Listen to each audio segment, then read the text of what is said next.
Ako si Ipoy, mapagpanggap na oiler dito sa barko. Tara at samahan niyo ako sa duty ko dito sa makina. Una sa lahat, magkakape muna tayo. Purong kape lang, walang asukal para solid bawat higop. Tapos natin magkape ay mag-aanom na tayo ng gagawin natin. Sa pag-ikot ko ay napansin ko na malapit na magbara yung sludge outlet pipe ng purifier natin. Kaya naman pinara muna natin at babaklasin yung pipe niya.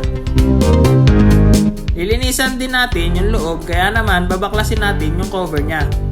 Mahirap na kasi di natin alam kung napondo na rin yung carbon doon sa loob. Kaya pala nagkakaganyan yung purifier namin kasi pangit yung quality ng fuel na na-receive namin.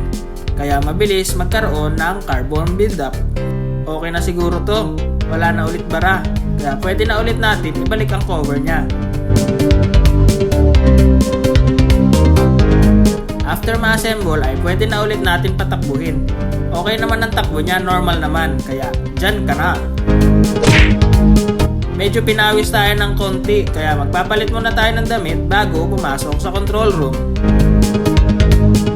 Hoy, magpe-prepare na pala tayo ng mga requisition para sa next stores natin. Medyo maaga pa naman kaya uubusin na natin ang oras natin dito. Magre-request din tayo ng chemicals na kinonsume natin dito sa makina. Bale, ito nga pala yung aming Shopee catalog dito sa barko. Ang tawag dito ay IMPA Codebook or Marine Stores Guide.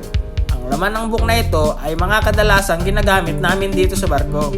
For example, gloves. O kaya naman mga wrenches.